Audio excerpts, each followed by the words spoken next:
The entire Targaryen dynasty, the 300-year reign, it was all built on a foundation considered to be apocalyptic paranoia. The official history, the one that paints them as the glorious inheritors of a supreme magical legacy, conveniently leaves out the most important part. Before they were conquerors, the Targaryens were just a minor family who cashed out all their assets and fled to a rock in the middle of nowhere because their teenage daughter had a bad dream. So, before we get into how they leveraged that paranoia into a continental empire, let me know in the comments where you're tuning in from. Now, picture this. You're a shepherd. Your life is a thrilling cycle of watching sheep eat grass, moving them to a different patch of grass, and occasionally fending off a wolf. This is the glamorous origin story of the Valyrians.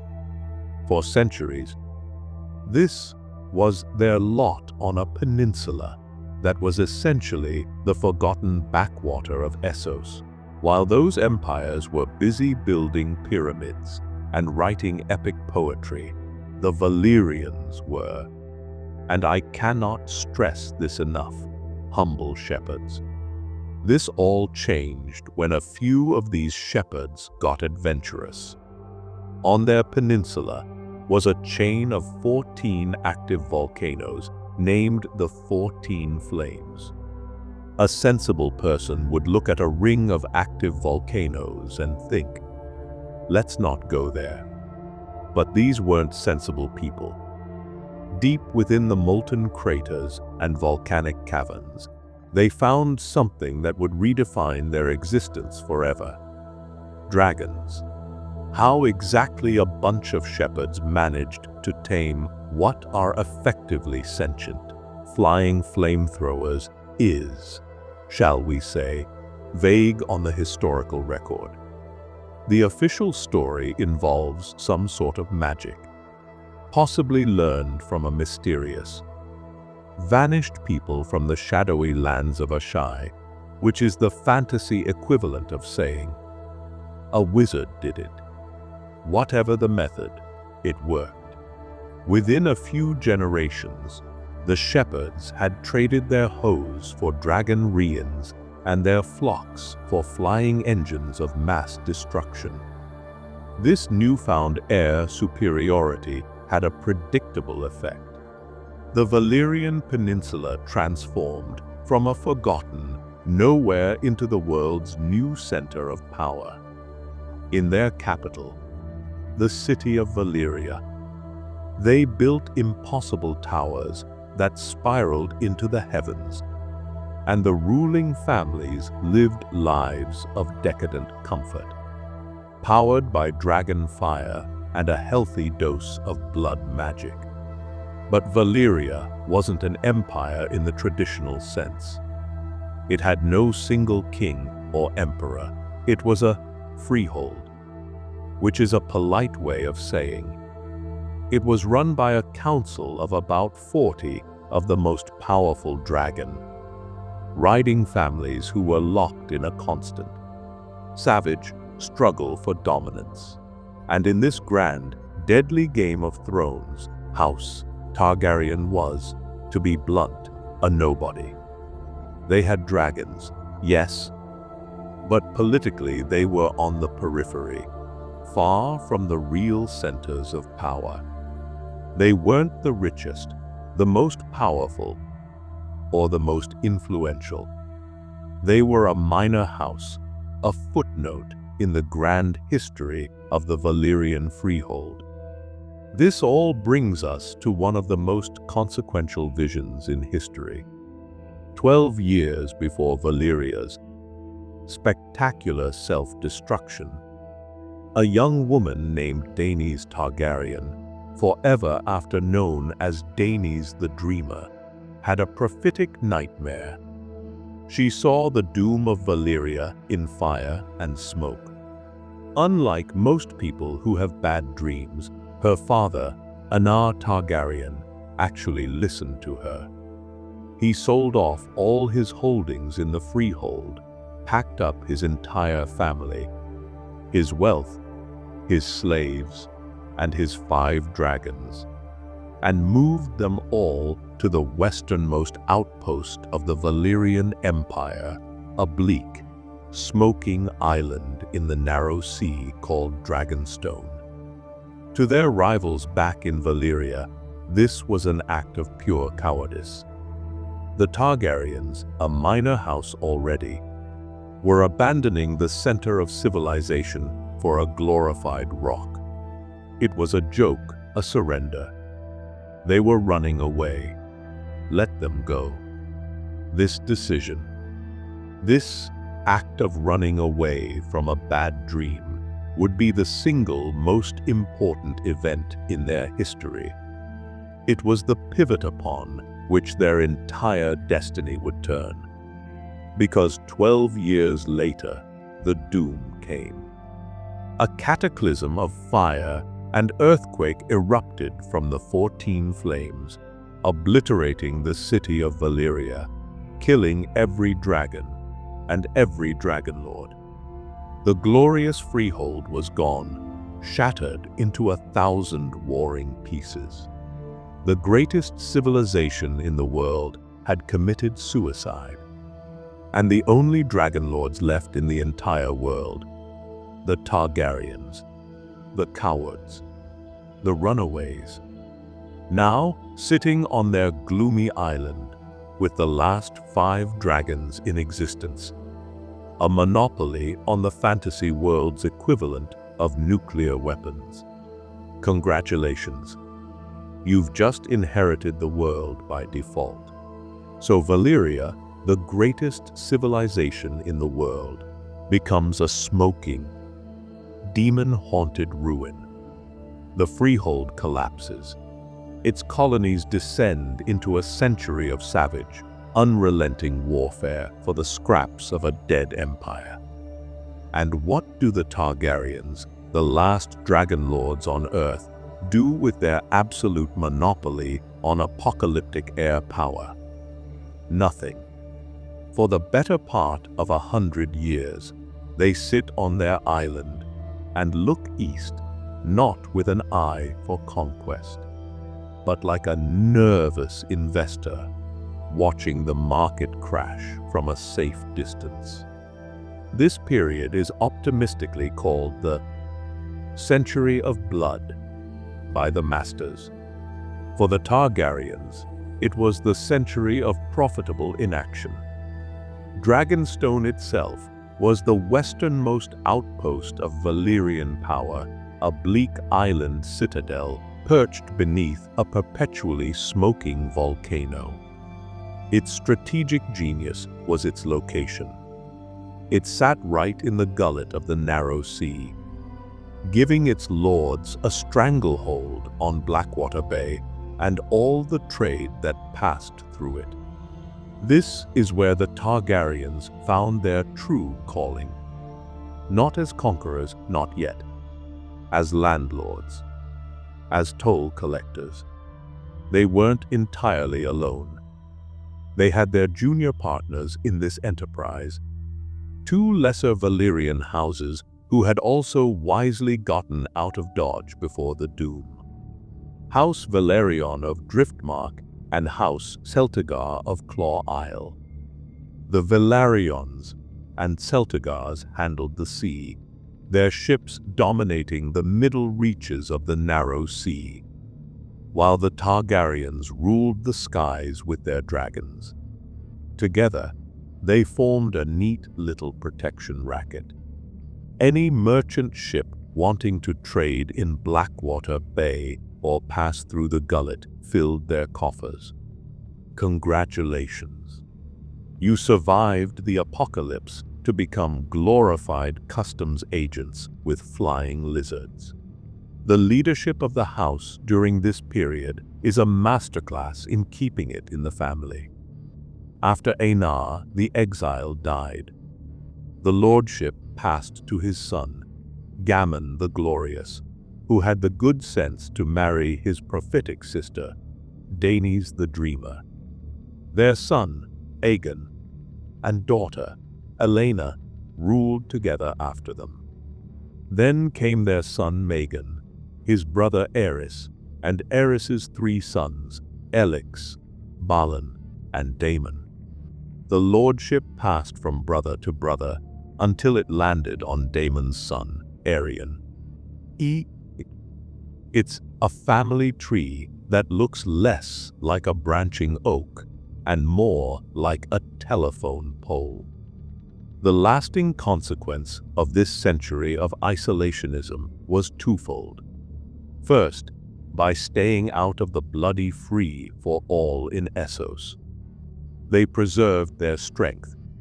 While other powers exhausted themselves, the Targaryens sat on their gloomy rock.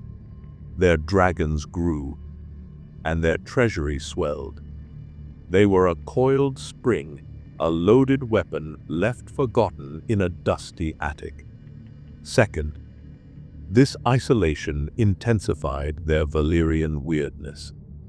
The brother-sister marriages, the obsession with blood purity, the casual acceptance of magic, all of it festered and concentrated in the volcanic heat of Dragonstone, making them ever more alien to the Westerosi lords they were about to visit. It was Aerion, Lord of Dragonstone, who would finally sire the boy who got tired of just counting coins. He married a woman from their chief business partner, Lady Valyrian of House Velaryon, herself half Targaryen on her mother's side. Together they would produce 3 children, a son and 2 daughters. And that son, born in 27 BC, was a boy named Aegon, a boy who would look at his family's detailed maps of Westeros and see not trade routes, but a checklist. Aegon Targaryen, the man who would be known as the Conqueror, was born on Dragonstone in 27 BC. He was as much an enigma to the people of his time as he is to us now. He was one of the greatest warriors of his age, armed with the Valyrian steel blade Blackfire, yet he took no pleasure in fighting and never competed in tourneys. He was a commanding presence who drew men to his cause, yet he had no close friends, save for a rumored bastard half-brother named Orys Baratheon, the companion of his youth. He was faithful to his sisters, but that's a whole other can of worms. Of the 5 dragons his ancestor Anar brought from Valyria, only one survived to Aegon's day, the great beast called Balerion, the Black Dread. The other 2, Vhagar and Meraxes, were younger, hatched right there on Dragonstone. To ride these beasts, Aegon had his 2 sisters. Visenya, the elder, was every bit the warrior her brother was. Stern, serious, unforgiving. She was as comfortable in chainmail as in silk and carried her own Valyrian blade, Dark Sister. Rhaenys, the youngest, was everything Visenya was not. Playful, curious, impulsive, she loved music, poetry, and spent more time flying on her dragon, Meraxes, than both her siblings combined. Now, Valyrian custom was to marry brother to sister to keep the bloodline pure, a phrase that conveniently ignores the genetic downsides. By tradition, Aegon was expected to marry only Visenya, his older sister. But Aegon, ever the pragmatist, took Rhaenys as a second wife. The poets, of course, romanticized this. They say he married Visenya out of duty and Rhaenys for desire. A more cynical and likely more accurate. Historian might suggest he was simply monopolizing the family's dragon, producing assets. Why let your sister marry someone else and create a potential rival dragon riding house when you can just keep it all for yourself? It's just good dynastic planning. There is a common and frankly ridiculous myth that Aegon Targaryen had never set foot in Westeros before the day he sailed to conquer it. This is patently false.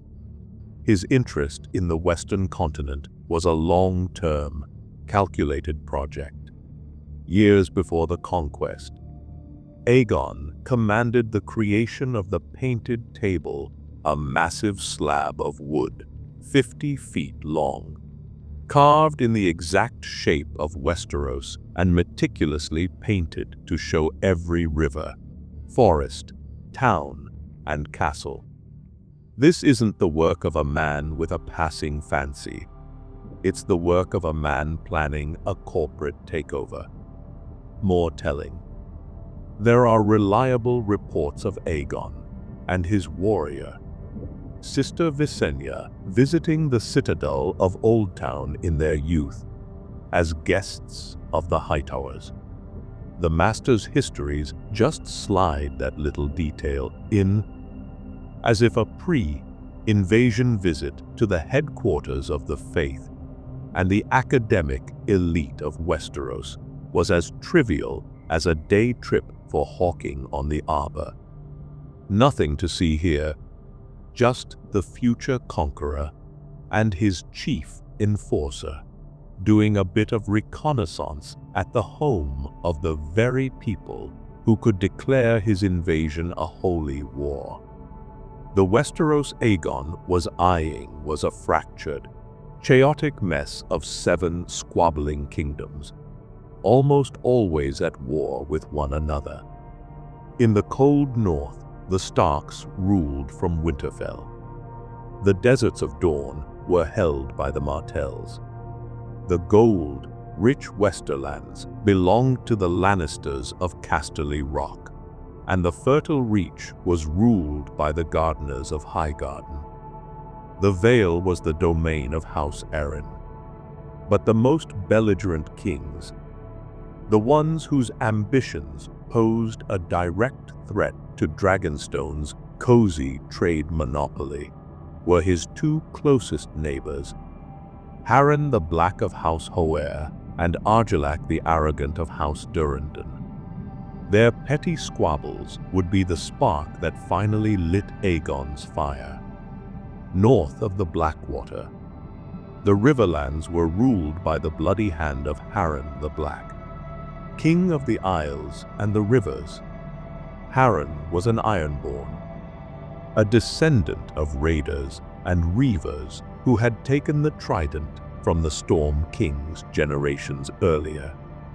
Harren's cruelty was legendary, but his true passion was architecture.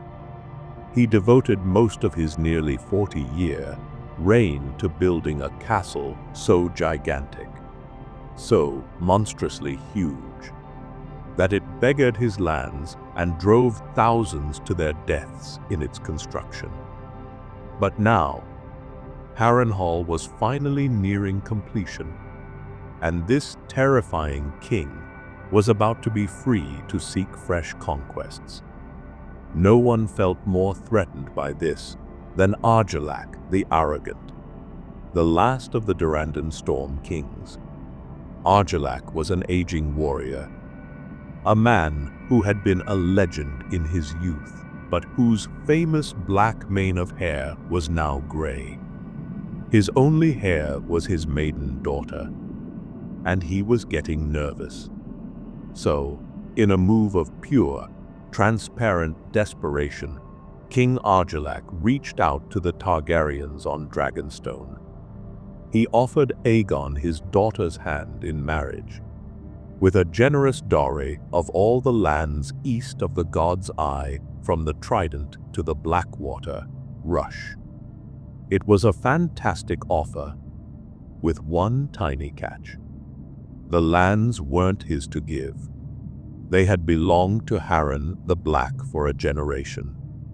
Argilac was trying to create a Targaryen buffer state between himself and his scary neighbor, using land he didn't even own as a signing bonus. Aegon Targaryen was not an idiot.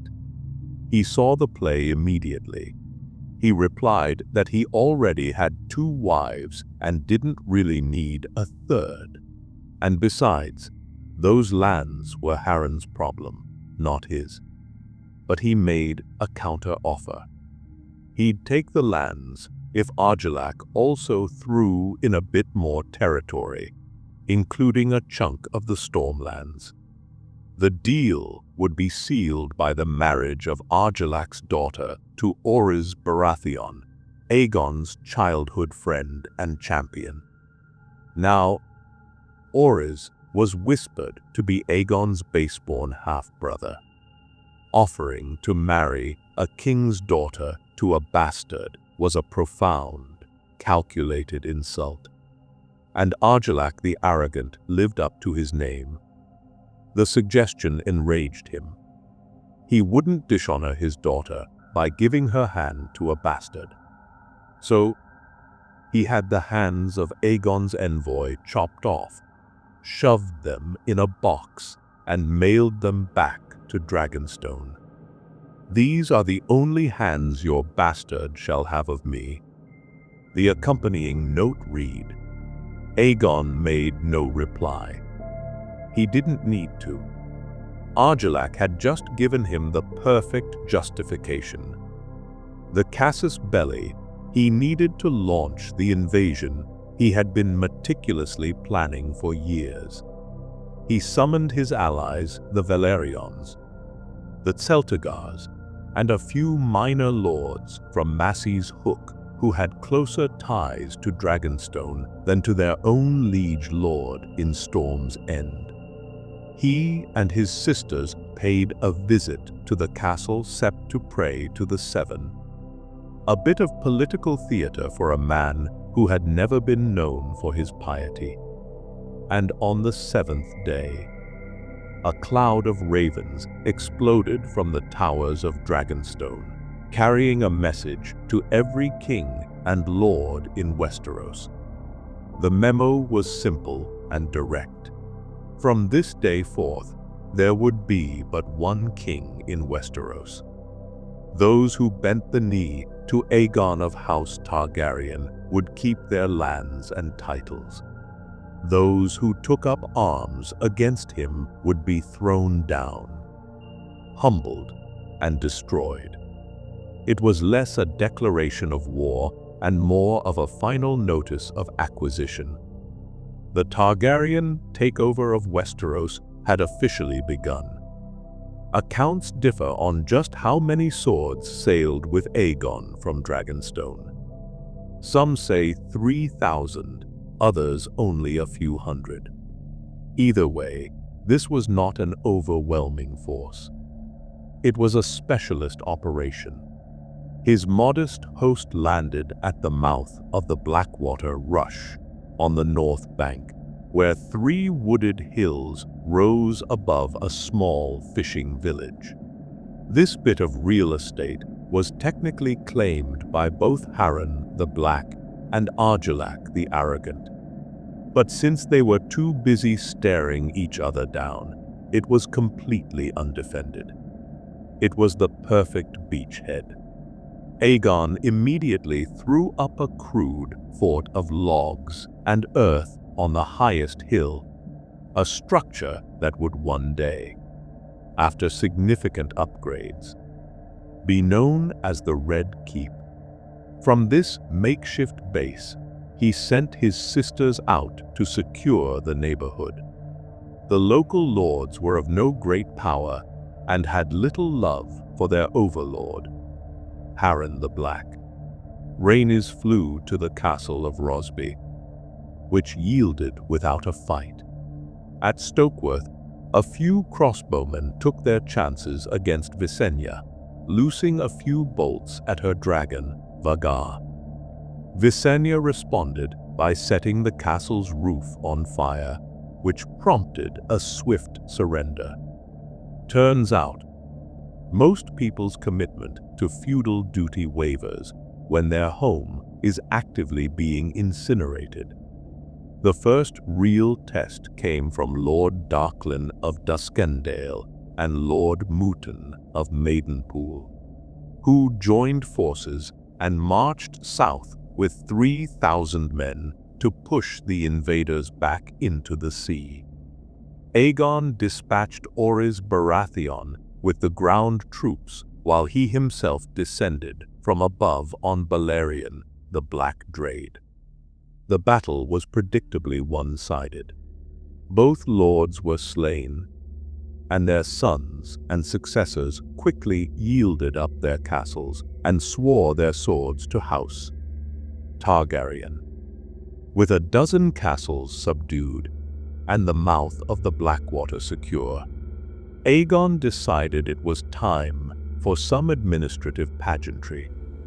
He summoned the lords he had just defeated, had them lay their swords at his feet, and then promptly confirmed them in their lands and titles. For his own loyal supporters, he created a nascent small council. Daemon Valerion was named Master of Ships, Tristan Massey became Master of Laws, and Crispian Celtigar was made Master of Coin. Above all others, he placed his friend Orys Baratheon, naming him my shield, my stalwart, my strong right hand, the first hand of the king. Then came the grand finale. Aegon's knights unfurled his personal banner for the first time. A red, three-headed dragon breathing fire on a field of black. The assembled lords took this as a sign that he was now truly one of them, a proper Westerosi king. Queen Visenya placed a Valyrian steel circlet studded with rubies on her brother's head, while Queen Rhaenys hailed him as Aegon, first of his name, king of all Westeros and shield of his people. The dragons roared. The lords cheered, and the small folk probably shouted the loudest, mostly out of relief that they weren't currently on fire. While Aegon was busy holding his own coronation party, the actual 7 kings of Westeros were preparing for war. But their would-be conqueror was now ready. Within days of the ceremony, his armies marched once again, this time splitting in 3 directions. The Targaryen fleet, with Visenya and Vhagar, sailed north towards the Vale. The bulk of his forces, under Orys Baratheon and accompanied by Rhaenys on Meraxes, marched south for Storm's End. And the king himself turned northwest, toward the God's Eye and the monstrous fortress of Harrenhal. The conquest was about to begin in earnest. Aegon's grand, 3-pronged invasion immediately ran into a series of very sharp, very pointy problems. All 3 of his forces faced fierce opposition. Orys Baratheon's host, marching south, was ambushed while crossing the Wendwater, losing more than 1,000 men before the attackers faded back into the trees. In the waters off Goldtown, the Targaryen fleet met the Arryn fleet and was soundly defeated. Aegon's own admiral, Daemon Valerion, was killed, and Aegon himself, marching on Harrenhal, was attacked twice, suffering heavy losses at a place grimly named the Wailing Willows, when 2 of King Harren's sons staged a surprise attack from the lake. For a brief, shining moment, it looked like the Targaryen business venture was about to go spectacularly bankrupt. But Aegon's enemies had no answer for his dragons. The Arryn fleet that sank a third of the Targaryen ships found their own ships burning when Visenya descended from the sky on Vagar. The ambushers who had hit Orys Baratheon's army hid in the forests until Rhaenys and Meraxes turned the entire woods into a wall of fire. And the triumphant sons of Harren, returning across the God's Eye from their victory at the Wailing Willows, were caught completely unprepared when Balerion the Black Dread fell upon them out of the morning sky. Their longboats burned, and so did they. Harren the Black also discovered that his subjects were less than loyal. He had driven thousands to their deaths, building his monstrous castle, plundering the riverlands for supplies and gold.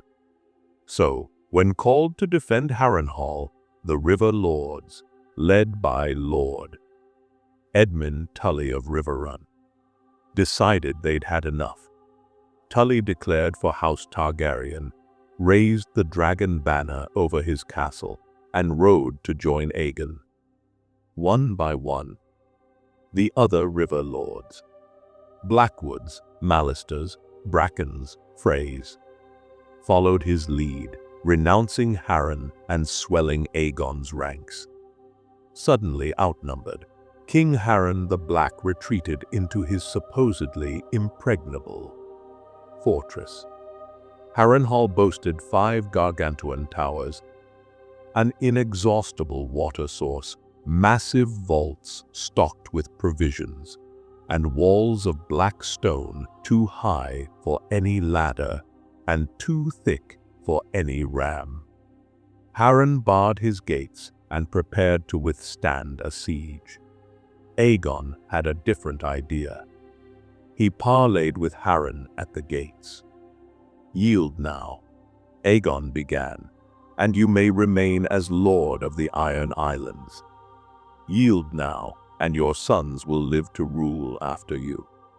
Harren's reply was pure hubris.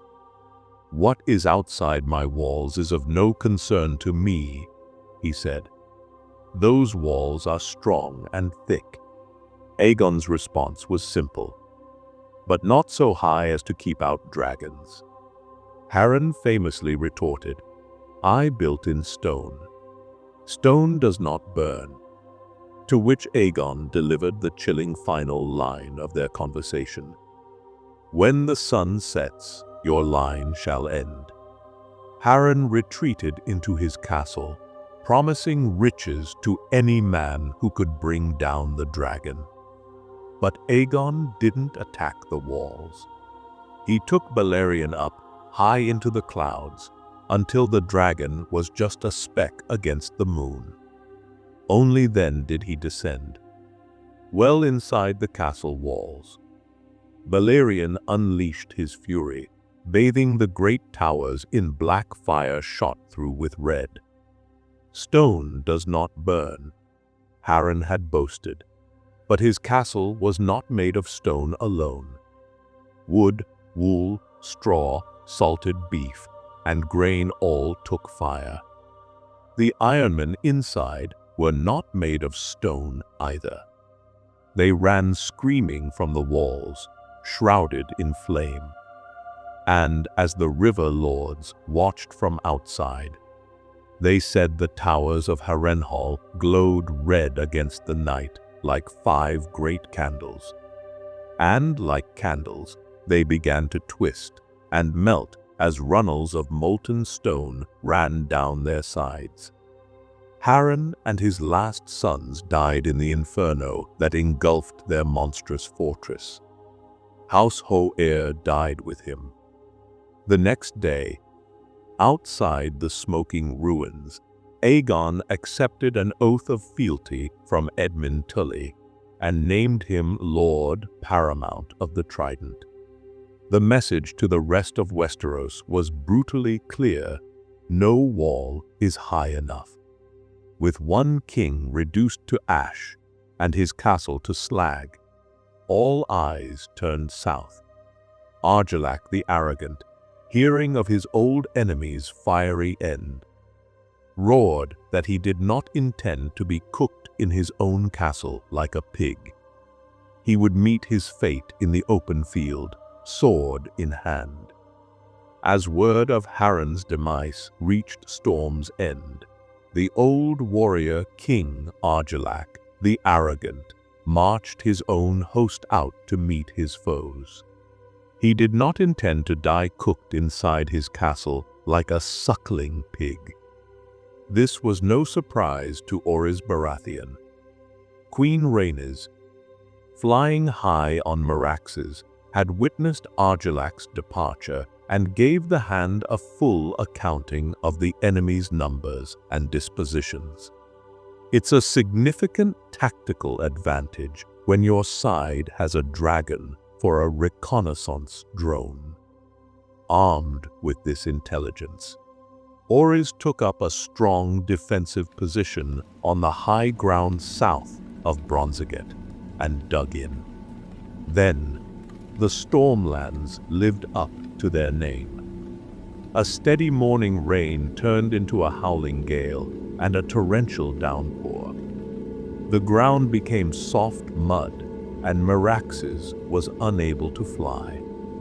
Argilac's commanders urged the Storm King to delay his attack, but the old king was enraged by the sight of Targaryen banners flapping on his hills. He outnumbered the invaders almost 2-to-1 and had 4 times as many knights and heavy horses.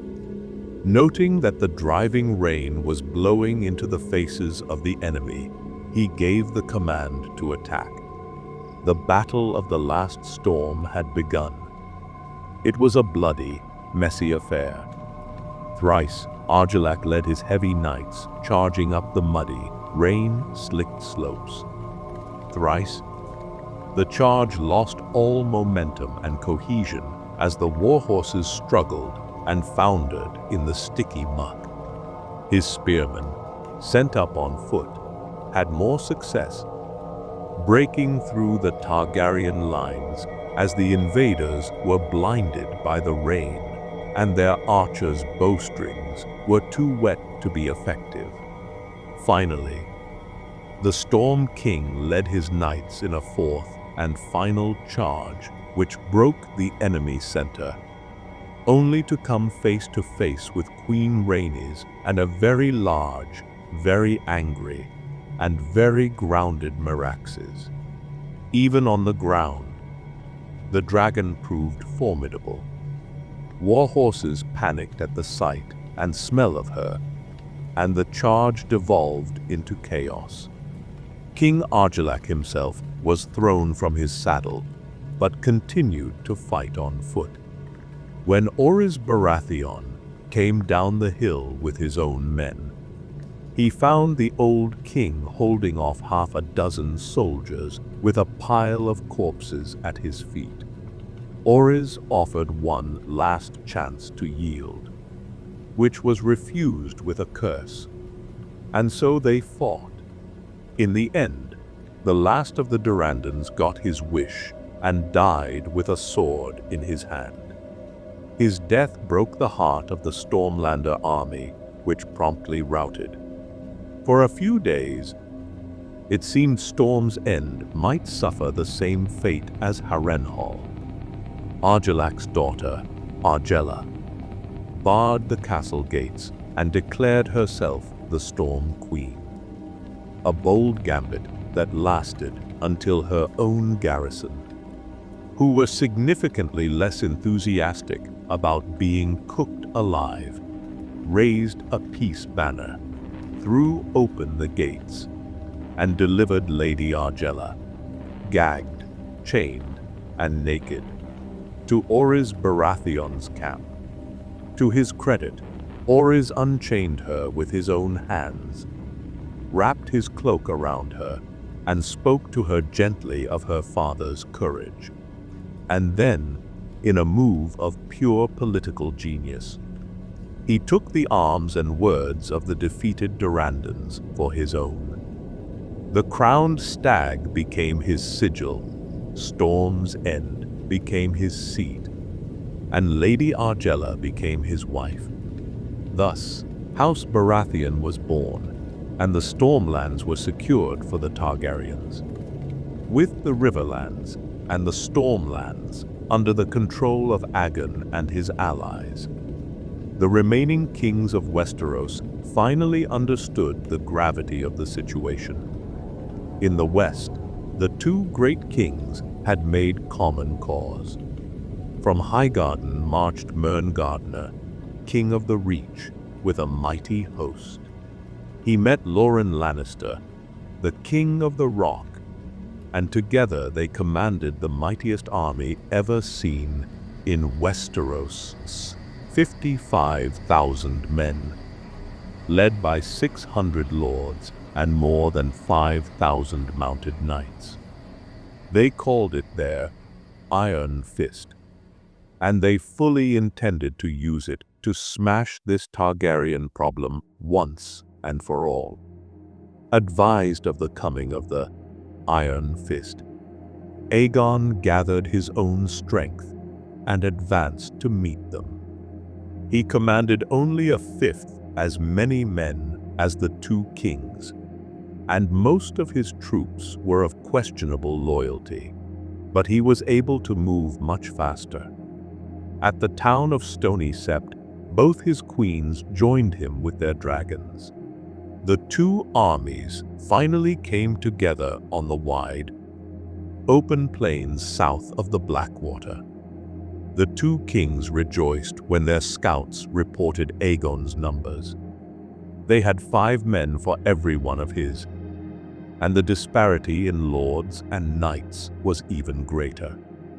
The land was perfect for heavy horse, wide and open, all grass and wheat as far as the eye could see. There would be no muddy slope to stop their charge this time. The day was cloudless and windy. There had been no rain for more than a fortnight. It's at this point that a truly curious historian might ask, where were the Hightowers? The forces of Oldtown, the largest city in Westeros, and the most powerful bannermen of House Targaryen, were conspicuously absent from this grand alliance. It's almost as if they had a prior engagement, or perhaps a prior agreement with a certain dragonlord they had hosted in their youth. But that's just speculation. The two kings planned to smash Aegon's center with a great wedge of armored knights, while their flanks swept around to encircle him. Aegon drew his own men up in a rough crescent and gave command of the host to Jon Mooten, one of the first enemies who had come over to his cause. The king himself intended to do his fighting from the sky beside his queens. He had also noted the lack of rain. The tall grass and wheat ripe for harvest were very, very dry. The horns and drums of the two kings sounded, and their great host charged, a roaring sea of men and banners. They smashed through the Targaryen spearmen, shattering their ranks. But by then, Aegon and his sisters were in the air. They didn't just rain fire on the soldiers. Rhaenys and Visenya flew upwind of the enemy army, and behind them, setting the dry fields ablaze. The wind fanned the flames, blowing thick, acrid smoke into the faces of the advancing knights. That perfect field for heavy horse had just become a tinderbox. Their mounts panicked. Men and horses alike were blinded by the smoke. Their ranks broke as walls of fire rose on every side of them. Lord Mooten's men, safely upwind, made short work of the burnt and burning soldiers who came staggering out of the inferno. The battle was named the Field of Fire. More than 4,000 men died in the flames. Another 1,000 were killed by sword and spear. Tens of thousands suffered horrific burns. The Targaryens lost fewer than 100. King Mern was among the dead, along with his sons, grandsons, brothers, and cousins. With his death, the ancient line of House Targaryen was extinguished forever. King Loren Lannister of the Rock, seeing the battle was lost, wisely rode through a wall of flame and smoke to safety. He was captured the next day. The King of the Rock laid his crown and sword at Aegon's feet, bent the knee, and was promptly confirmed in his lands and lordship. Named Lord of Casterly Rock and Warden of the West, his bannermen followed his example. So too did the surviving lords of the Reach, who had just watched their liege lord's entire family get incinerated. Aegon then marched on Highgarden, which was surrendered without a fight by its steward, Harlan Tyrell. For his pragmatism, Aegon granted him the castle, named him Warden of the South and Lord Paramount of the Manda, and gave him dominion over all of House Targaryen's former vassals. But as Aegon was preparing to march south, word of a new challenge arrived. Torrhen Stark, the king in the north, had crossed the neck and entered the Riverlands, leading an army of 30,000 Northmen. When Torrhen Stark reached the banks of the Trident River, he found a host half again the size of his own waiting for him on the southern bank. It was a coalition of the conquered River Lords, Westermen, Stormlanders, men of the Reach. And above their camp, Balerion, Meraxes, and Vagar prowled the sky in ever-widening circles. Torrhen's scouts had seen the ruins of Harrenhal, where fires still burned beneath the rubble. He had heard many accounts of the Field of Fire. He knew the same fate could await his army if he tried to cross the river. Some of his lords urged him to attack anyway, insisting that northern valor would carry the day. Others urged him to fall back to the nearly impregnable fortress of Moat Cailin and make his stand on northern soil. The king's bastard brother, Brandon Snow, offered to cross the Trident alone under cover of darkness to slay the dragons while they slept. A bold plan, with a near certain probability of failure. King Torrhen did send Brandon Snow across the Trident, but he crossed with 3 masters by his side, not to kill, but to treat. The next morning, Torrhen Stark himself crossed the river. There, upon the south bank of the Trident, he knelt, laid the ancient crown of the Kings of Winter at Aegon's feet, and swore to be his man. He rose as Lord of Winterfell and Warden of the North, a king no more. From that day forward, history remembers him as the king who knelt. But the Northmen remember him as the king who didn't get them all killed. No northern bones were left to burn beside the Trident. With the submission of the North, Aegon's sisters flew off to deal with the remaining kingdoms. Shara Arryn, the regent of the Vale, had strengthened her defenses, moved a strong host to the Bloody Gate, and tripled the garrisons in her castles guarding the approach to the Arry. All of this proved entirely useless. Because Visenya Targaryen simply rode Vagar's leathery wings over all of it and landed in the Eyrie's inner courtyard. When the regent rushed out to confront her, she found Visenya with the young boy king, Ronal Arryn, seated on her knee, staring at the dragon. Wonder struck. "Mother," the boy king asked, "can I go flying with the lady?" No threats were spoken. The two queens smiled at one another.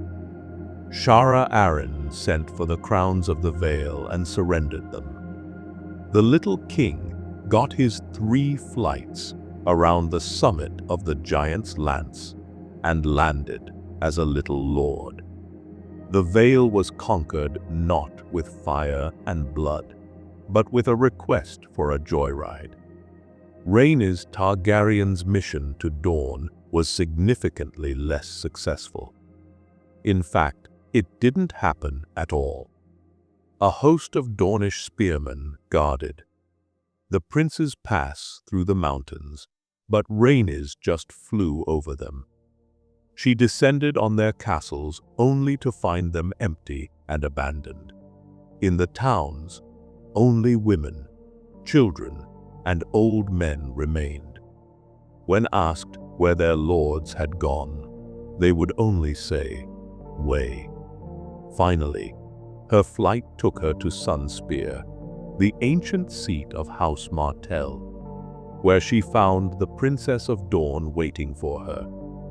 Miria Martell was 80 years old, very fat, blind, and almost bald.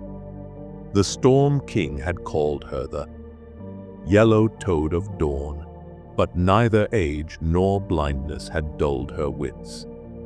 "I will not fight you," Princess Miria told Rhaenys, "nor will I kneel to you. Dorne has no king. Tell your brother that." Rhaenys replied that they would come again, and next time with fire and blood. "Your words," said Princess Miria. "Ours are unbowed, unbent, unbroken. You may burn us, my lady, but you will not bend us, break us, or make us bow. This is Dorne. You are not wanted here. Return at your peril." And with that, the queen and princess parted. Dorne remained stubbornly unconquered.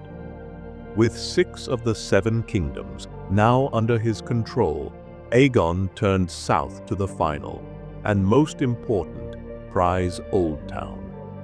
Ringed with massive walls, Oldtown was the greatest city in Westeros, ruled by the Hightowers, the oldest, richest, and most powerful noble house of the Reach. It was also the center of the faith, home to the High Septon, the voice of the new gods on earth. This was the one place Aegon couldn't just burn. To truly rule, he needed its submission. As Aegon and his host approached, they found the city gates open and Lord Hightower waiting to offer his submission. The official story is a masterpiece of political spin. Apparently, when word of Aegon's landing first reached Oldtown, the High Septon locked himself in the Starry Sept for 7 days and 7 nights, praying for guidance. On the 7th day, the vision came. If Oldtown took up arms against the dragon, the city would burn, and the Starry Sept, the citadel, and the Hightower would be destroyed. Lord Manfred Hightower, being a cautious and godly man, determined he would not oppose the conqueror. Now, this is where the official history gets a little too convenient. The master telling this story, Gildan, tries to retroactively claim this vision is why House Hightower also didn't send troops to fight with their king at the Field of Fire. This is an egregious lie. That battle had already happened. Lord Hightower, a bannerman to House Gardner, had already committed treason by withholding his forces. It's far more likely that a deal was struck years ago. During that little pre-conquest visit, Aegon and Visenya paid to Old Town. What we're witnessing isn't divine intervention. It's the public execution of a pre-arranged merger. The Hightowers saw which way the wind was blowing and made a deal to back Aegon, likely in exchange for the destruction of their rivals, House Gardner. The High Septon's vision was just the religious rubber stamp to make it all look legitimate. And so, Lord Manfred Hightower rode out to greet Aegon, offering his sword, his city, and his oath. 3 days later, in the Starry Sept, the High Septon himself anointed Aegon with the 7 oils, placed a crown upon his head, and proclaimed him Aegon of House Targaryen, the first of his name, King of the Andals, the Rhoynar, and the first men, Lord of the 7 Kingdoms, and Protector of the Realm. 7 Kingdoms was the official title, even though Dorne remained stubbornly unconquered. But no one was about to quibble over the details. This coronation, witnessed by hundreds of lords and cheered by tens of thousands, was the one that mattered. It was this anointing, not the makeshift crowning at the Aegon Fort, that the Masters and the Faith would mark as the official start of Aegon's reign. Power resides where people think it resides, and in this case, the old powers of Westeros decided it would officially begin residing with them right now. Many thought Aegon would make Old Town his royal seat, or perhaps rule from the ancient Targaryen citadel on Dragonstone. The king surprised them all. He proclaimed his court would be in the new town, already rising on the 3 hills where he had first landed, the city that would be called King's Landing. And from there, he would rule his realm, holding court from a great, monstrous chair. Aegon commanded that the swords of all his defeated enemies, melted, twisted, beaten, and broken by dragonfire, be gathered and sent to his new capital. There they were forged by the breath of Balerion, the Black Dread, into a throne, a perilous seat of sharp edges and jagged points that would soon be known throughout the world as the Iron Throne of Westeros. Aegon's reign was peaceful for the most part, but before the Masters could start calling it the Dragon's Peace, there was the matter of the Dragon's Wars. And the first of these was a cruel, bloody, and deeply frustrating conflict in Dorne. After a year of pointless negotiations achieved nothing, Aegon decided to revert to his original business model. In 4 AC, Rhaenys Targaryen returned to Dorne, this time with the fire and blood she had promised. She descended on the Planky Town, a floating city of boats and barges, and set it ablaze. This time, Aegon launched a full-scale invasion. He marched one massive army through the Prince's Pass while his hand, Orys Baratheon, led another up the Boneway. Lord Harlan Tyrell, the new Warden of the South, boasted they had more than enough power to smash any Dornish army. The problem was, the Dornish never offered one. Instead, they vanished. They abandoned their castles, burned their own crops, and poisoned every well. The Targaryen host marched through the desert heat, their horses dying, their men suffering. Orys Baratheon fared even worse. His host was trapped in the winding mountain passes, where unseen Dornish archers rained arrows down on them and triggered massive rockfalls that cut off their retreat. Orys and a dozen other lords were captured, while their army was butchered. Aegon, meanwhile, took a few empty castles and, in a stunning display of optimism, declared victory. He named Lord Rosby as Castellan of Sunspear and Warden of the Sands to rule Dorne in his name, and then promptly went home. The moment he left, Dorne erupted behind him.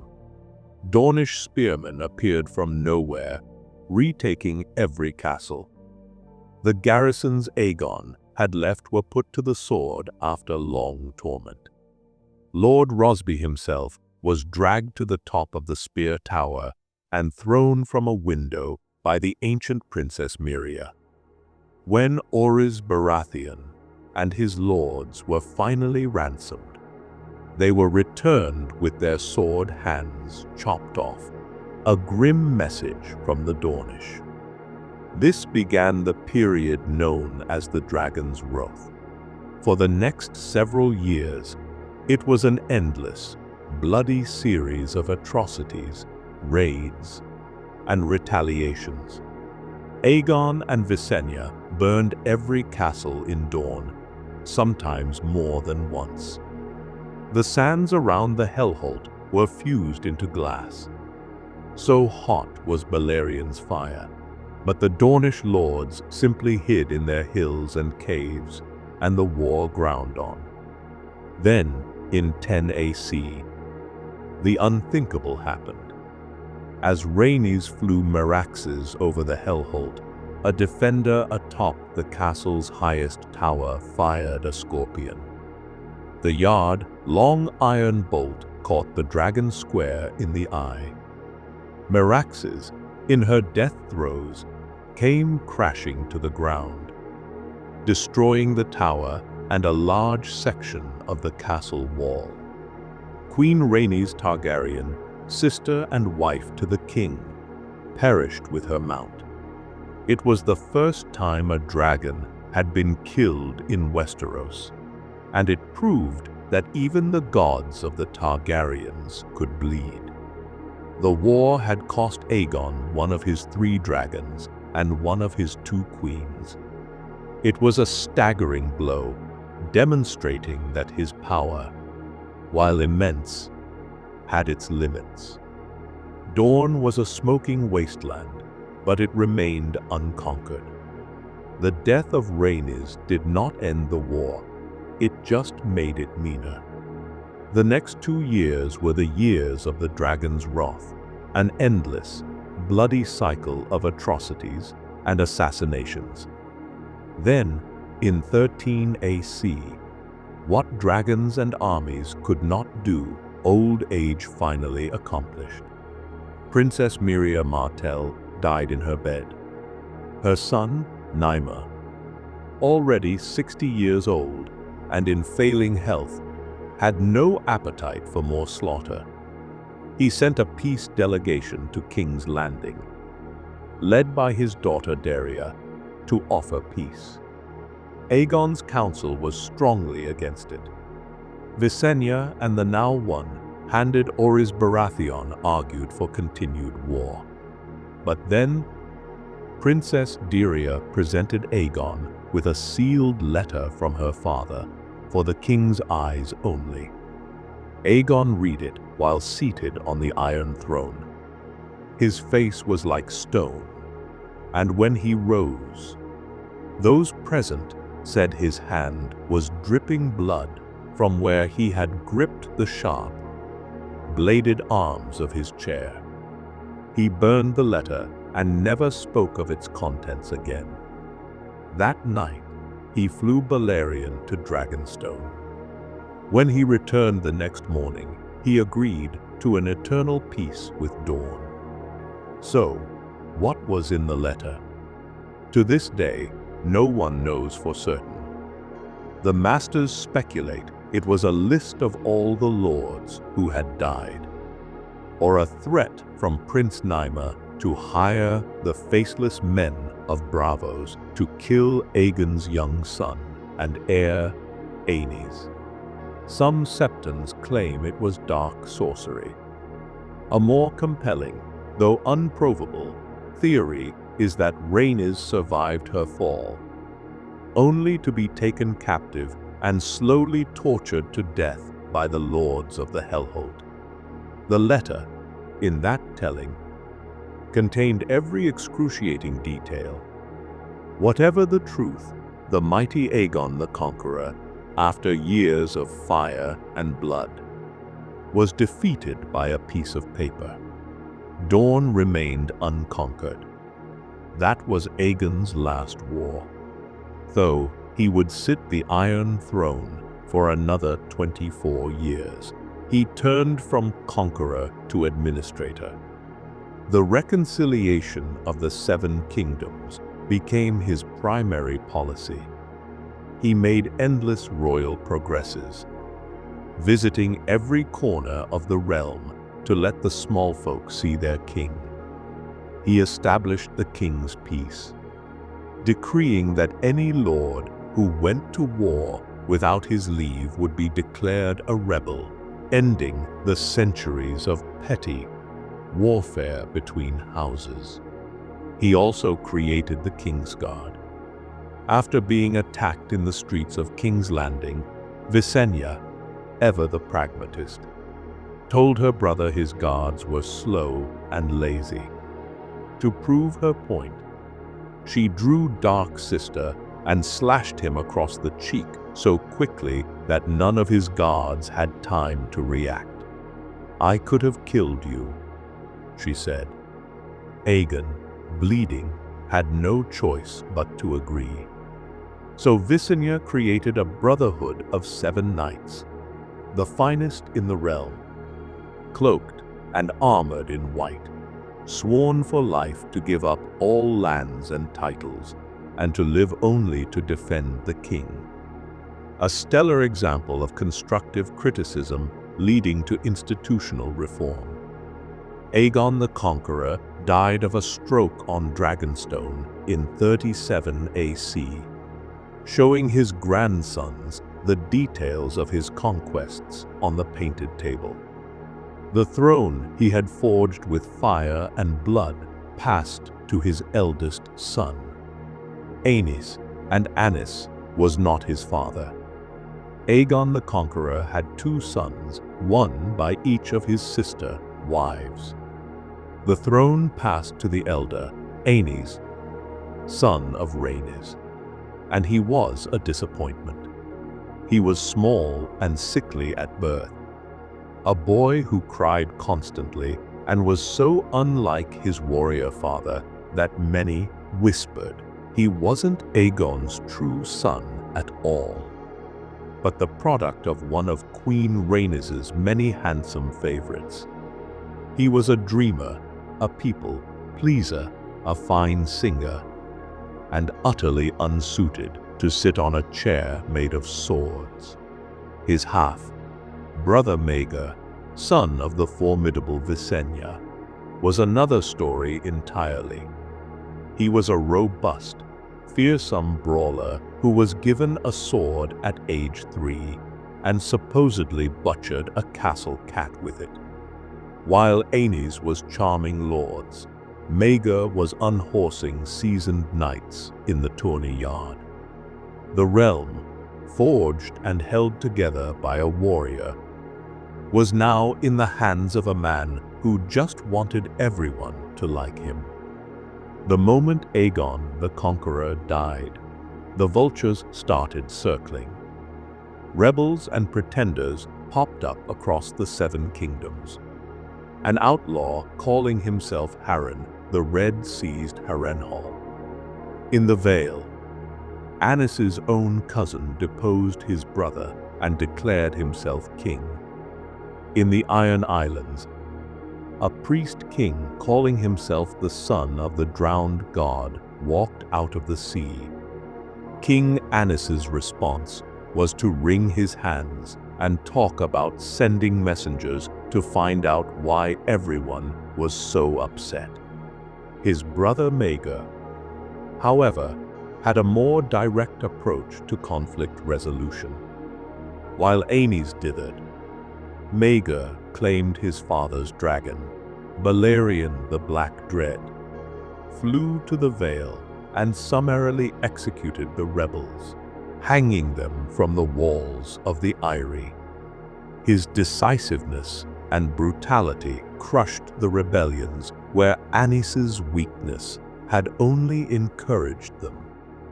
A grateful King Aenys embraced his brother and named him Hand of the King. With the realm stabilized by Maegor's heavy hand, Aenys promptly made things infinitely worse. For decades, the Targaryens had maintained a delicate truce with the faith of the Seven over their Valyrian practice of incestuous marriage. Aegon I got away with it because he was the conqueror and too terrifying to challenge. But Aenys lacked both his father's strength and his political sense. In 41 AC, he made a disastrous blunder. He announced his intention to give the hand of his eldest daughter, Rhaena, in marriage to his eldest son, Aegon. This was the one line the faith could not and would not allow to be crossed. From the Starry Sept came a blistering condemnation. The High Septon denounced Aenys as king, abomination, a pretender and a tyrant with no right to rule the Seven Kingdoms. Across the realm, the militant arms of the faith, the warriors' sons and the poor fellows took up arms. Septon Myrmison, Anis's hand, was hacked to pieces with axes by a mob of poor fellows in the streets of King's Landing. Days later, assassins scaled the walls of the royal manse and were only stopped by the Kingsguard from killing Aenys in his bed. Faced with a full-fledged holy war, King Aenys did what he did best. He collapsed. He fled with his family to the safety of Dragonstone, where he was beset by loose bowels and stomach cramps. He grew gaunt and frail, looking like a man of 60, though he was only 35. His mother, the Dowager Queen Visenya, took over his care. But when news arrived that his son and daughter were now besieged in a castle surrounded by thousands of poor fellows, the king suffered a final collapse and died. Within an hour of the king's death, Visenya mounted Vagar and flew east across the narrow sea to Pentos, where Maegor was living in exile. When she returned, Prince Maegor was with her, riding Valyrian. The Targaryen dynasty's problem solver was back. The Targaryen dynasty was on the brink of collapse, brought low by one brother's terminal case of niceness. The solution: the other brother, who had a terminal case of being Maegor. He descended on Dragonstone only long enough to claim his father's iron and ruby crown. When the Grand Maester dared to object, citing the laws of inheritance and the claim of Anis's son, Aegon, Maegor gave his first policy speech. He cut the master's head off with a single swing of Blackfire, landing in a King's Landing controlled by the faith militant. Maegor issued a challenge. Let the gods decide his right to rule. A trial of 7. 7 champions of the faith against 7 of his own. The problem was Maegor stood alone. Eventually, a few knights and one common man at arms shamed into service joined him. In the brutal melee that followed, all 14 men were killed or mortally wounded. Maegor himself was the last man standing, but he took a blow to the head that cracked his helm and left him in a coma. For nearly a month, the king lived at the point of death. Then his second wife, a Pentoshi woman named Tyanna of the Tower, a rumored sorceress, arrived and took over his care. The next morning, Maegor awoke. His first act upon waking was to climb onto Valyrian, fly to the Sept of Remembrance, where the remaining 700 warriors' sons were praying, and burn the entire building to the ground. The screams of burning men could be heard throughout the city. Maegor's message was clear. The time for negotiation was over. What followed was 6 years of unrelenting brutality. Maegor outlawed the faith militant entirely, putting a bounty on the head of every warrior's son and poor fellow. He took a third wife in a Valyrian blood ceremony his own mother had to strong-arm him into, but he could not produce an heir. His wives suffered a series of monstrous stillbirths, twisted, malformed creatures that drove the king deeper into paranoia.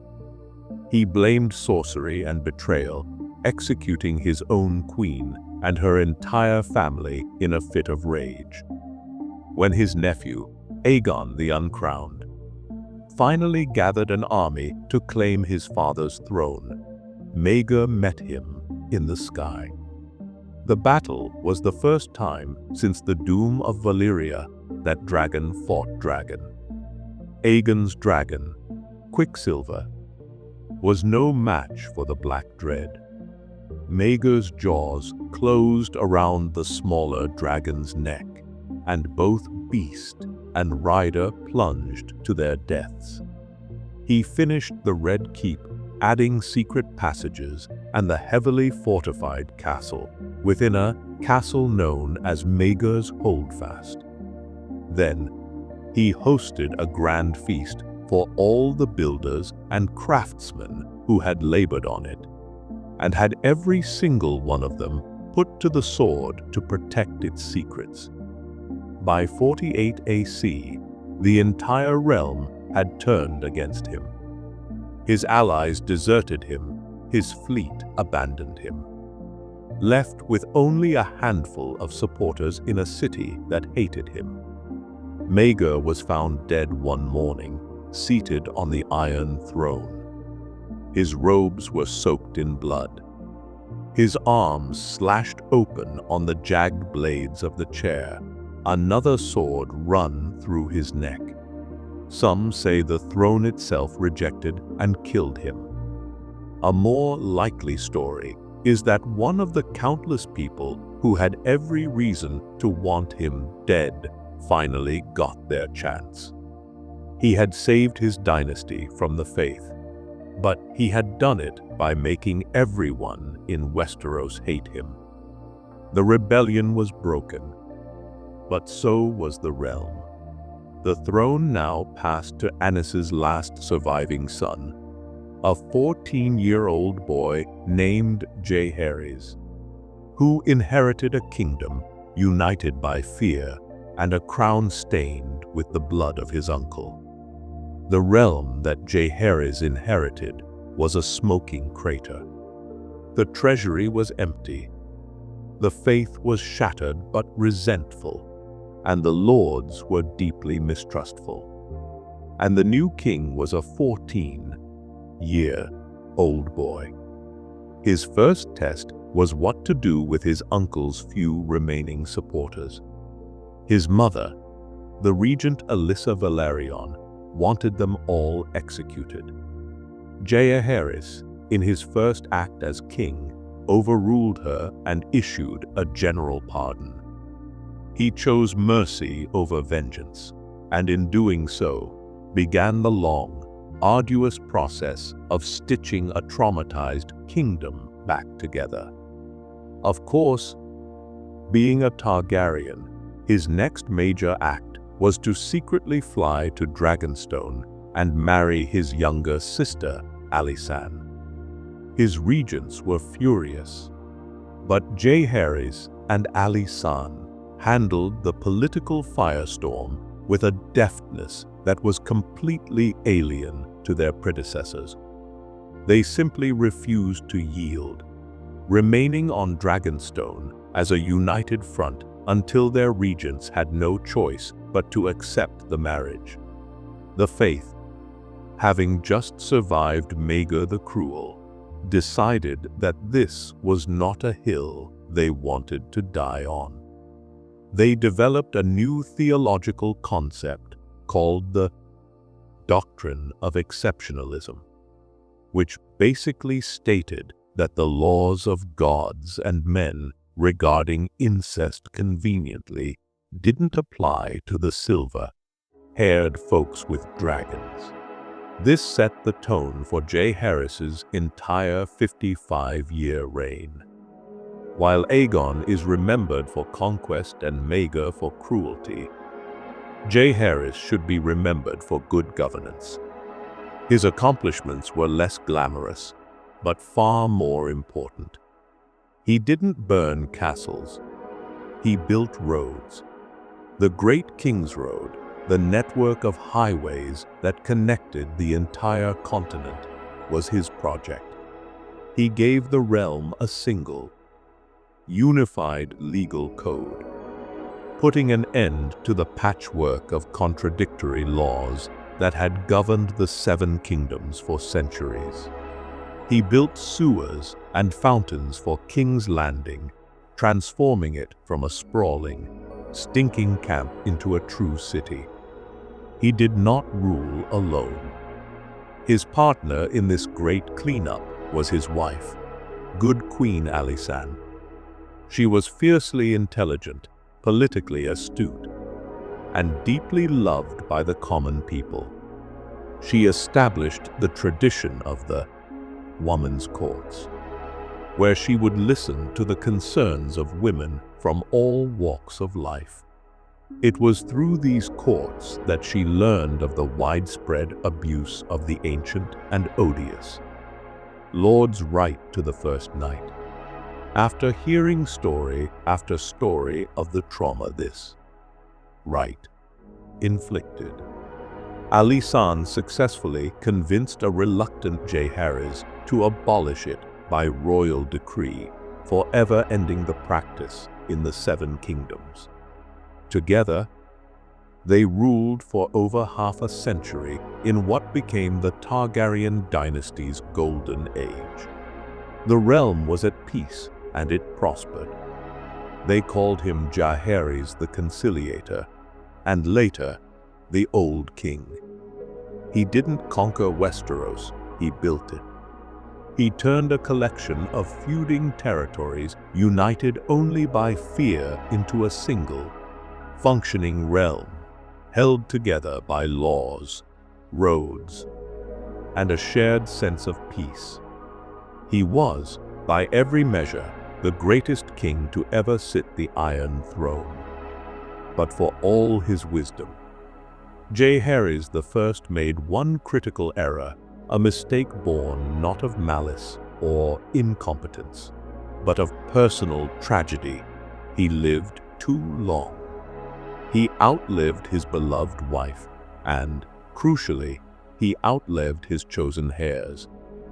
This personal grief became a political catastrophe that all his good governance couldn't solve, forcing him to confront a problem that would ultimately set the stage for the ruin of his housey succession.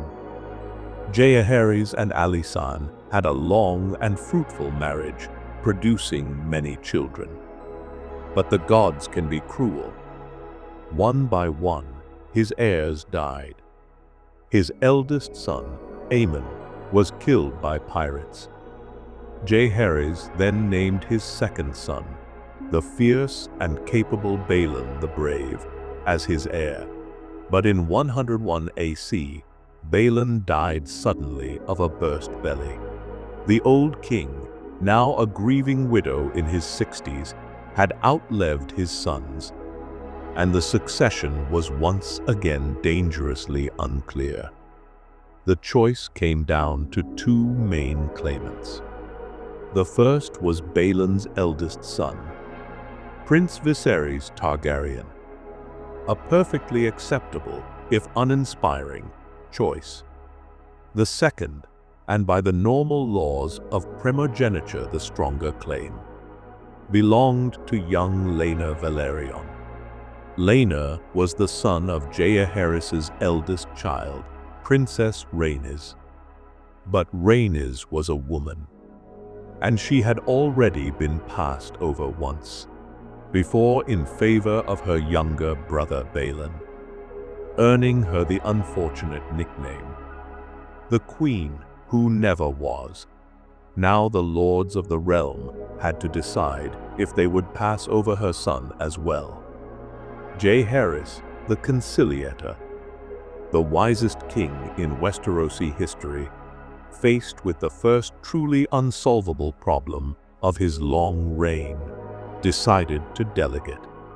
He called a great council. Every lord paramount and vassal lord from across the Seven Kingdoms was summoned to the colossal ruins of Harrenhal to debate and vote on who should inherit the Iron Throne.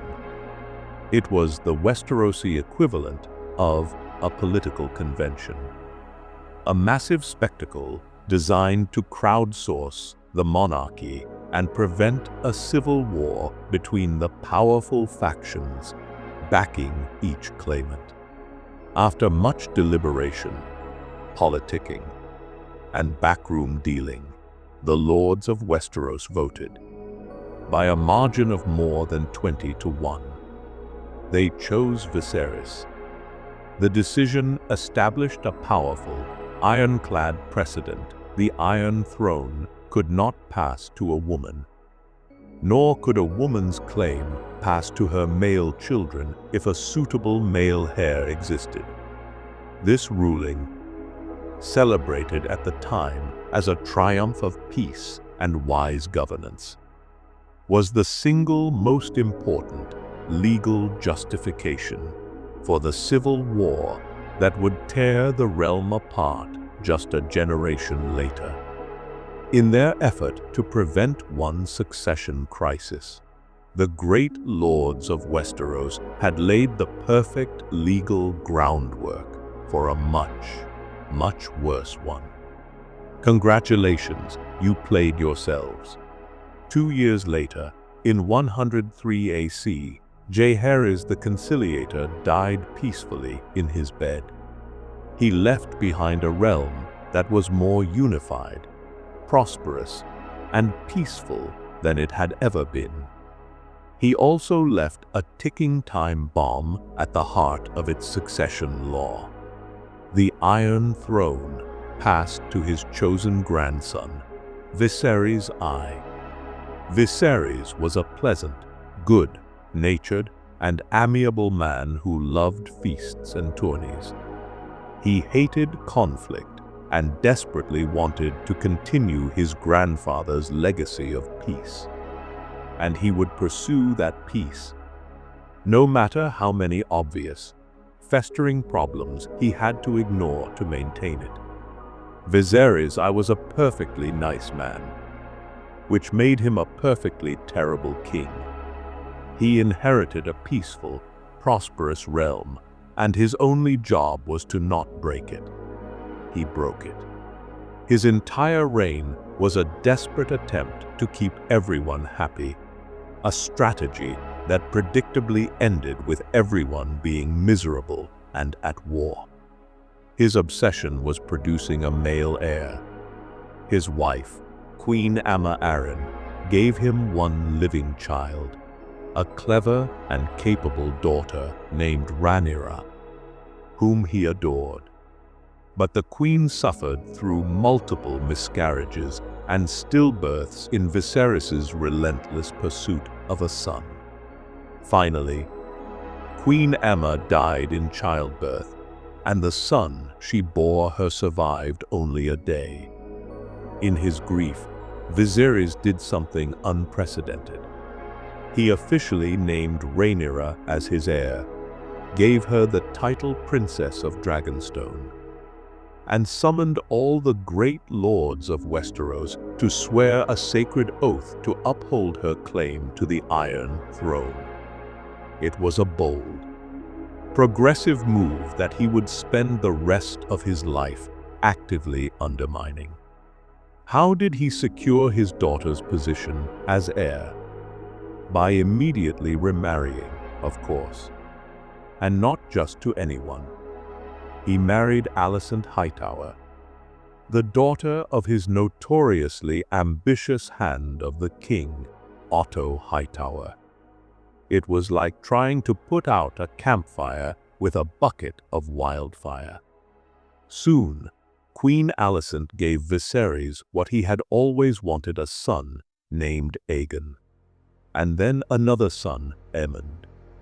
This created a small, but rather significant, legal quandary.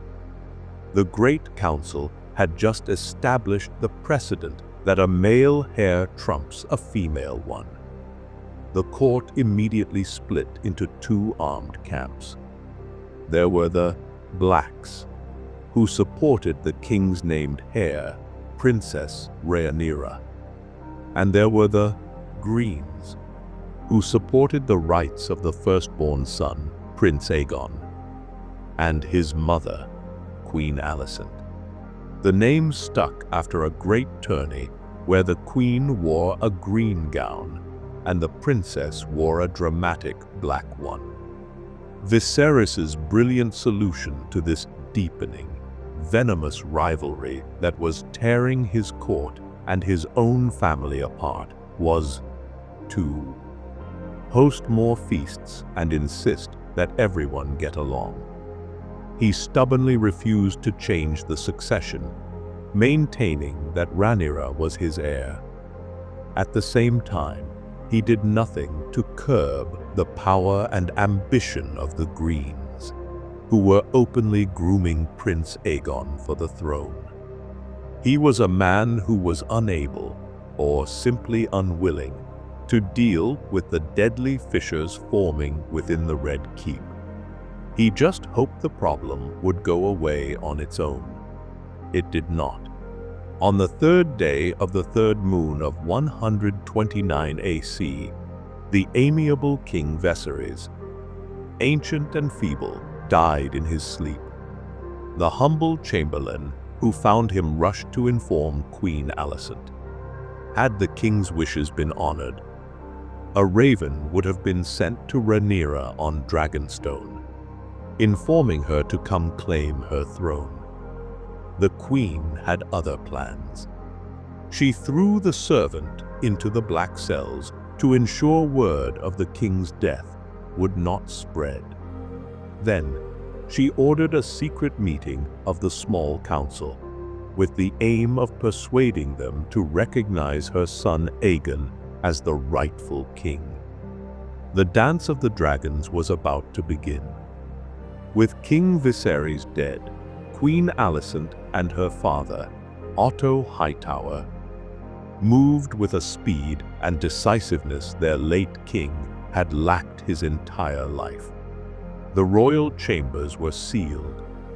The servant who found the body was thrown in a dungeon, and a secret meeting of the Green Council was called. Lord Beesbury, the ancient master of coin and a staunch supporter of Rhaenyra, was the lone voice of protest, calling them all traitors. Sir Criston Cole, the Lord Commander of the Kingsguard, settled the debate by slitting Beesbury's throat. With the opposition thus silenced, the council agreed to crown Alicent's son, Aegon.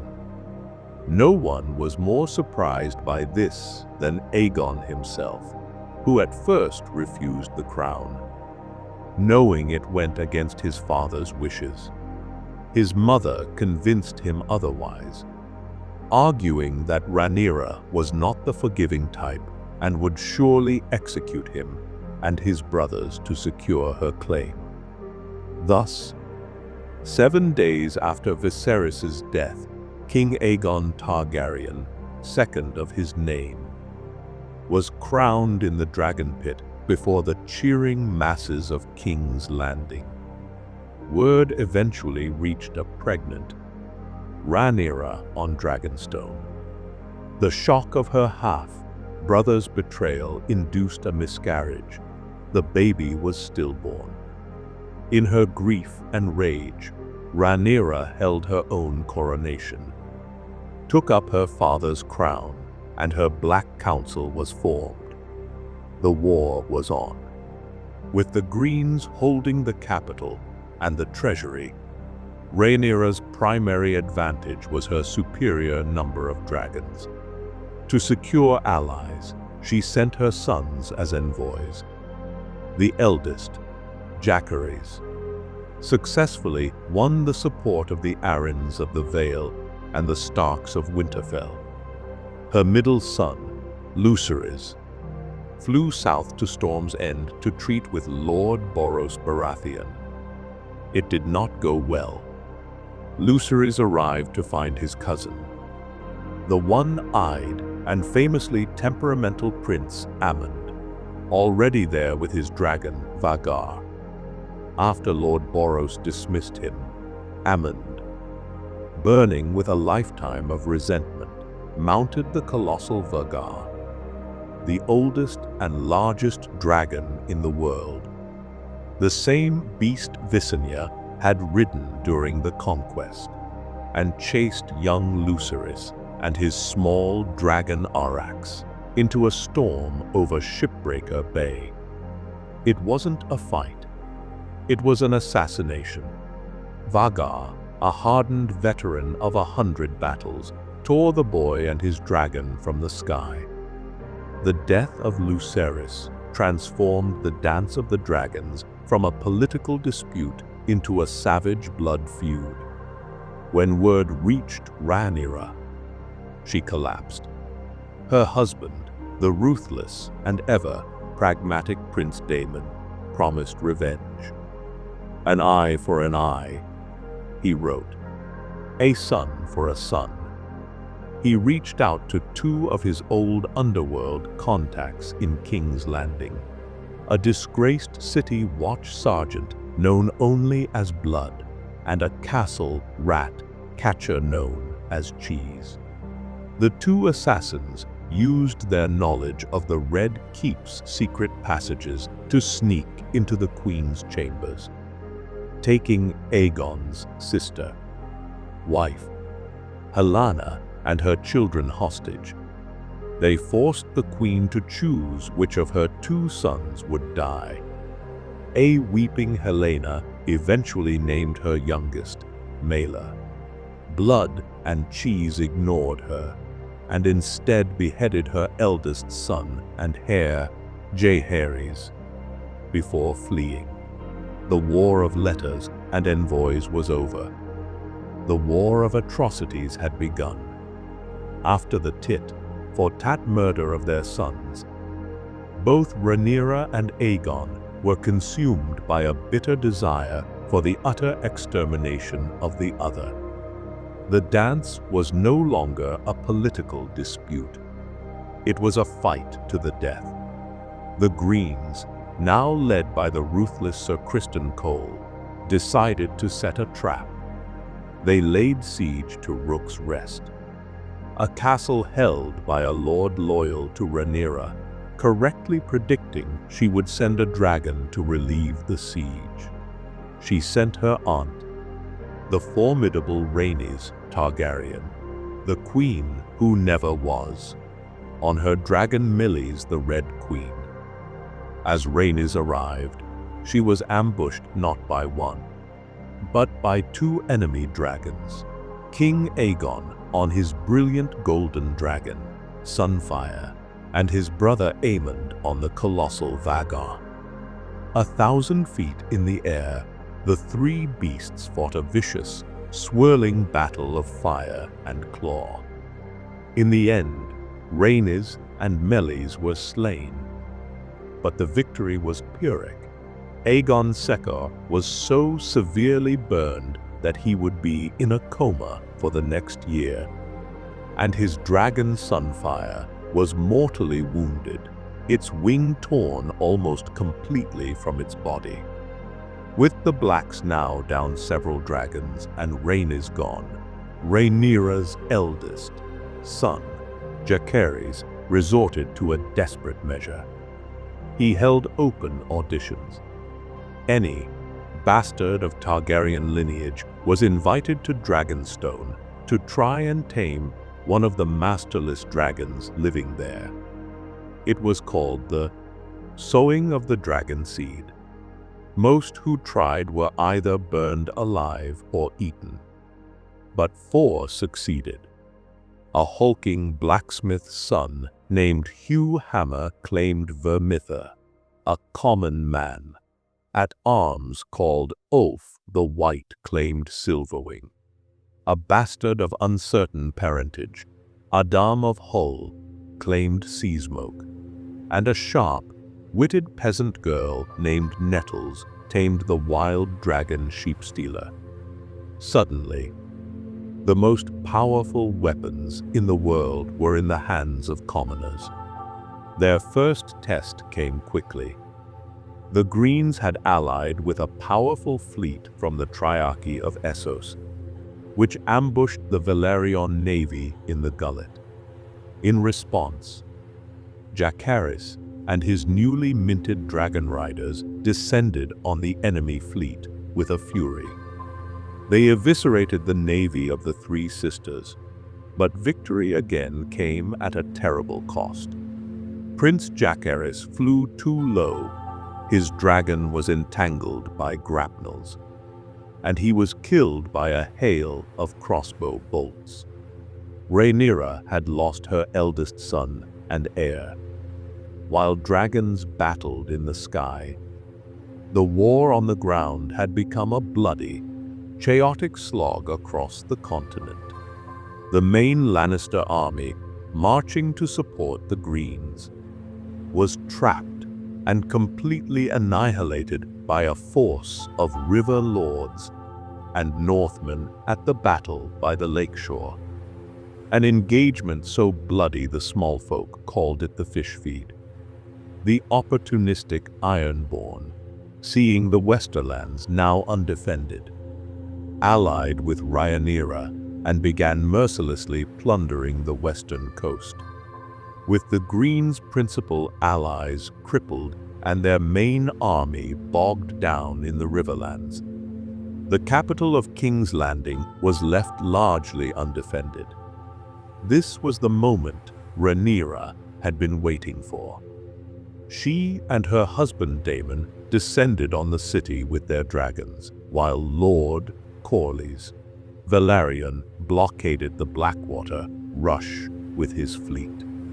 With no dragons and few troops, Queen Alicent had no choice but to surrender the city.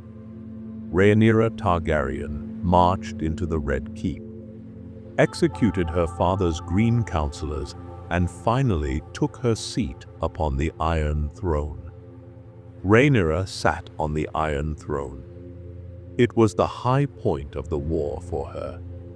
The Greens' armies were scattered and broken. Their king was an invalid, and she held the capital. But her triumph was built on sand. It turns out that conquering a city is easy, ruling it is hard, especially when you start executing political opponents and raising taxes during a famine. The small folk who cheered her arrival quickly decided they preferred the old tyrants to the new one. The real turning point came at the town of Tumbleton. The army Rhaenyra sent to stop the advance of the remaining green forces was betrayed. Remember those peasants she armed with dragons? Turns out, giving ultimate power to disgruntled commoners has its downsides. The two dragon seeds, Ulf the White and Hugh Hammer, seeing a better offer from the Greens, promptly switched sides and helped sack the town. This betrayal fueled Rhaenyra's paranoia. Back in King's Landing, her rule became even more severe. When the grieving Queen Helena, Aegon's sister, wife, threw herself from a window in Maegor's Holdfast, the smallfolk blamed Rhaenyra. Riots erupted across the city, and into this chaos stepped a crazed, one-handed prophet known only as the Shepherd. He began preaching to the mobs, telling them that the dragons were not wonders of the world, but demons, heathen abominations, and the source of all their suffering. Soon, he had corralled a massive group of thousands and led them to the Hill of Rhaenys, to the Dragon Pit, the huge cavernous building where the royal dragons were kept. What followed was a pathetic, disgusting spectacle. 4 dragons were penned inside, including Rhaenyra's son Joffrey's dragon, Tyrax's. Chained and unable to fly or maneuver properly, they were helpless. They bathed the mob in dragon flame, incinerating hundreds, but they were eventually swarmed and butchered by thousands of people armed with little more than axes, rocks, and raw hatred. Prince Joffrey, watching from the Red Keep, tried to fly his mother's dragon, Syrax, to save his own, but he was thrown from her back and fell to his death. Syrax herself, later descending upon the mob, was also swarmed and killed. The storming of the Dragon Pit was the single most devastating event for Targaryen power. It wasn't the Greens who destroyed the dragons. It was the people of King's Landing.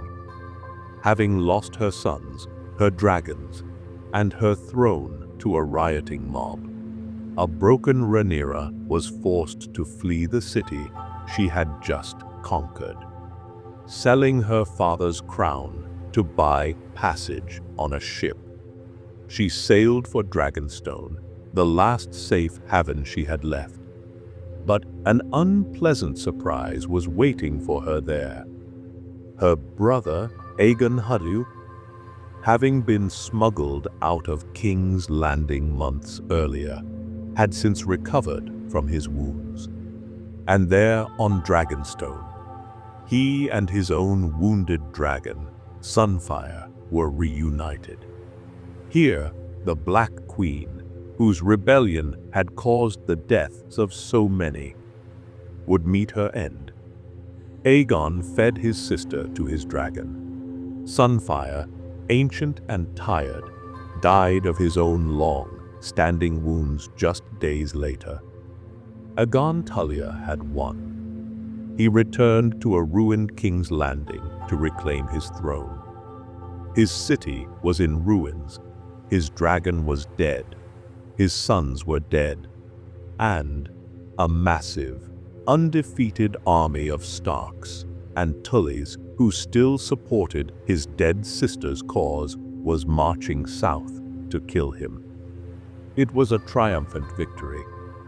The remaining lords of the Green Council, realizing that the war would never end as long as Aegon drew breath, and that their position was militarily hopeless, decided to solve the problem themselves. King Aegon Takyo was found dead in his litter, poisoned by his own men.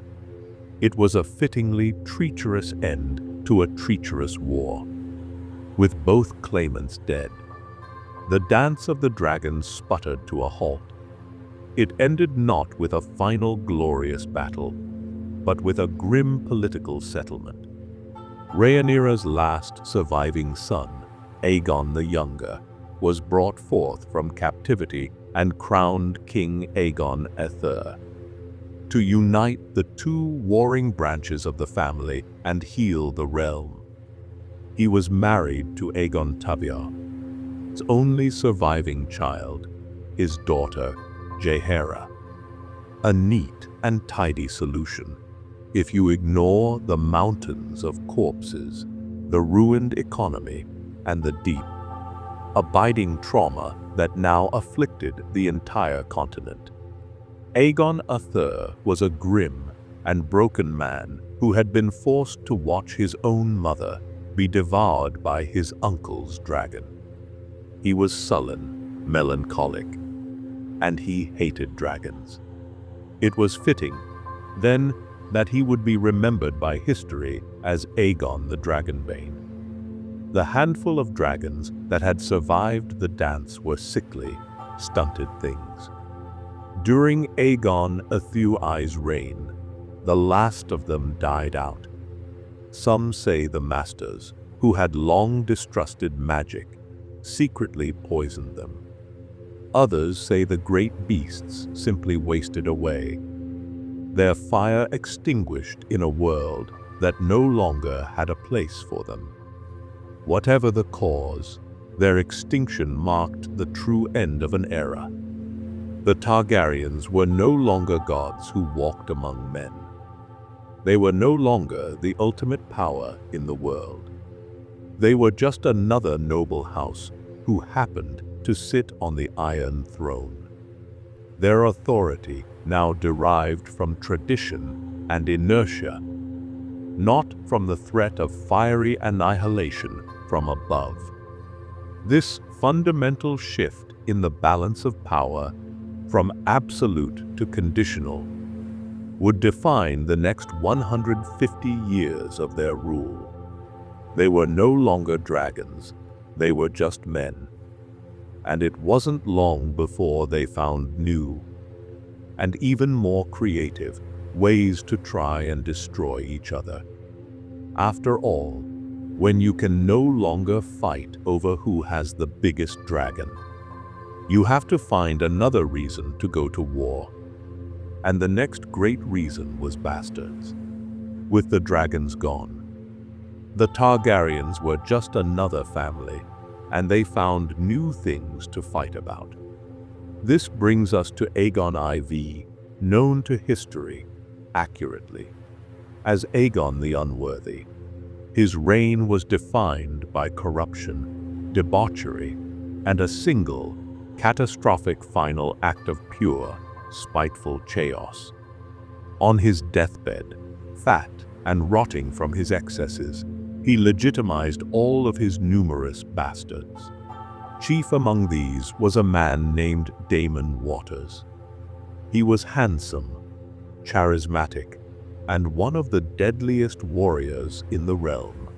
Aegon IV loved him more than his trueborn son, and even gave him Blackfire, the Valyrian steel sword of kings.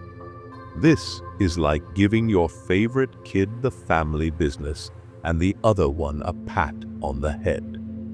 Daemon then took the name Blackfire, and a rebellion was born. Daeron Seku was a good king.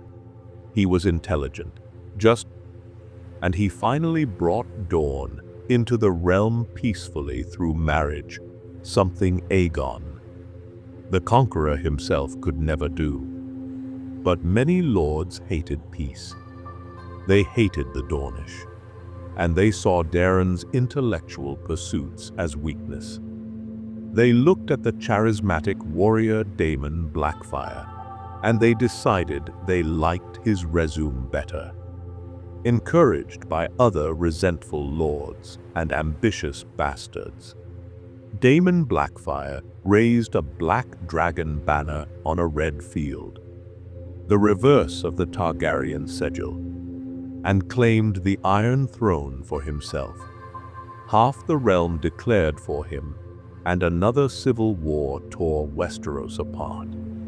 The first Blackfire rebellion culminated in a single, massive engagement, the Battle of the Redgrass Field. The fighting was fierce, with brother fighting brother, and Targaryen blood spilled on both sides. Daemon Blackfire himself was unstoppable, cutting a bloody swath through the loyalist forces. He was on the verge of shattering the royal army. But then, in a moment of spectacular folly, he displayed the one quality a man trying to usurp a throne cannot afford: chivalry. After wounding a valiant knight of the Kingsguard, Daemon dismounted and ordered his own men to carry the knight to safety. That brief pause was all his other half. Brother, the grim and terrifying albino sorcerer Brynden Rivers, also known as Bloodraven, needed. From a ridge overlooking the battlefield, Bloodraven's personal company of archers, the Raven's Teeth, unleashed a storm of arrows. The volley cut down Daemon Blackfire and his two eldest sons where they stood. With their leader dead, the rebel army broke and fled, only to be crushed by a flanking charge of Dornishmen and Stormlanders arriving late to the battle. Though Daemon was dead, the rebellion wasn't over. His surviving sons were smuggled across the narrow sea to Essos, where they founded the Golden Company, a mercenary army whose sole purpose was to place a Blackfire on the Iron Throne. For the next 5 generations, they would remain a constant, festering wound in the side of the Targaryen dynasty, a legacy of instability and violence born from one king's spectacular irresponsibility. For nearly a century after the dance, the Targaryens managed to rule without dragons, relying on political marriages, shaky alliances, and the lingering memory of what they used to be. The Blackfire rebellions, a series of bitter civil wars sparked by one king's irresponsible legitimization of his bastards, kept them busy for 5 generations. But that threat eventually fizzled out. By the time Aerys Sikru took the throne, the Targaryen dynasty seemed secure once more. All they needed to do was avoid producing a king who was violently and unpredictably insane. They failed. Aerys II started his reign as a charming, handsome, and promising young king. But a deep-seated paranoia, fueled by political slights and a lifetime of Targaryen inbreeding, began to curdle his mind. He grew jealous of his own hand, the brilliant Tywin Lannister. He became obsessed with plots against him, trusting no one. After being held prisoner for half a year during a minor uprising, his sanity shattered completely. He became the Mad King, a terrifying recluse with long, yellowed fingernails and a wild beard, who found sexual arousal only in burning men alive with wildfire.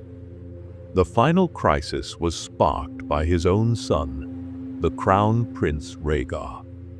At a great tourney at Harrenhal, Rhaegar publicly slighted his own wife, Alia Martell, and named Lyanna Stark, a northern girl betrothed to Robert Baratheon, as the Queen of Love and Beauty.